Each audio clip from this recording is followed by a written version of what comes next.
ராஜி என் அண்ணன் பொண்ணு நீங்க வர சொன்னீங்க. நீதானே அது? அம்புட்டு பெரிய குடும்பத்துல பிறந்துட்டு இப்படி ஒருத்தனோட வாழ்க்கை நடத்துறியாமா? இப்படி ஒருத்தனா? புரியல சார். சர்வசாதாரணமா பொண்ணை கிட்னாப் பண்றவங்க கூட வாழ்க்கை நடத்துறல, அது சொன்னேன். சார், கதிர் யாரையும் கிட்னாப் பண்ணல சார். உன்னையே கடத்திட்டு போய் தான் கல்யாணம் பண்ணானே. அப்பவே நீ கம்ப்ளைண்ட் கொடுத்திருந்தா அவனை பிடிச்சு உள்ள வச்சிருக்கலாம்ல. என்னை யாரும் கடத்திட்டு போகல சார். நானா விருப்பப்பட்டு போய் தான் கதிரை கல்யாணம் பண்ணேன். ஆனா உங்க சித்தப்பா வேற மாதிரில சொன்னாரு. ஏன் விஷயத்துல நான் சொல்றதானே சார் உண்மையா இருக்க முடியும்?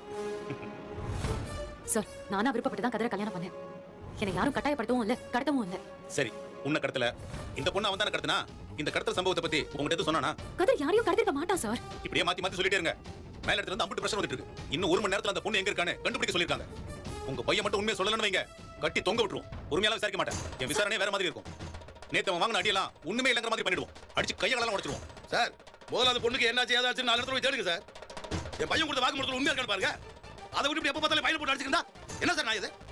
இன்னும் 1 hour தான் டைம். அதுக்குள்ள அவன் உண்மையை சொல்லலன்னா ஆம்பளை பொம்பளை எல்லாம் நான் பார்க்க மாட்டேன். எல்லாரும் இதுக்கு உள்ள வச்சிருவேன்.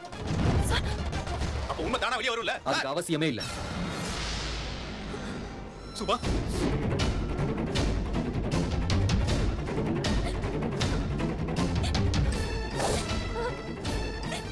அம்மாடி.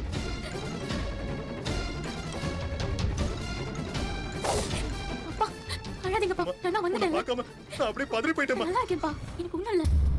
காணாம போன பொண்ணை நாங்க கண்டுபிடிச்சு கூட்டிட்டோம். உங்க வேலையை நாங்களே செஞ்சுட்டோம். இப்ப வாதி என் தம்பி தப்பு பண்ணலங்கறத ஒத்துக்கிறீங்களா சார்? இந்த பொண்ணு எங்க இருந்தா? எப்படி கண்டுபிடிச்சீங்க? மாட்டினது உங்க தம்பி பயந்துட்டானா? ரகசியமா பொண்ணு இருக்கிற இடத்த உங்ககிட்ட சொல்லிட்டானா?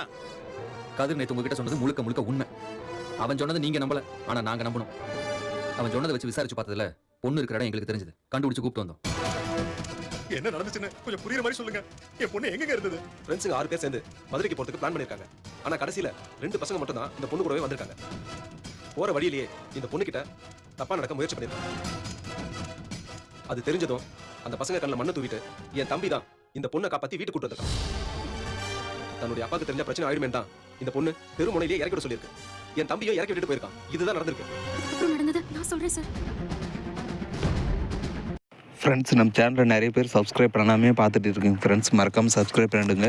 கூட பெல் பட்டன் அழுத்துங்க. அப்போ தான் நான் போடுற ஒவ்வொரு வீடியோ உங்களுக்கு நோட்டிஃபிகேஷன் வரும். தேங்க்யூ.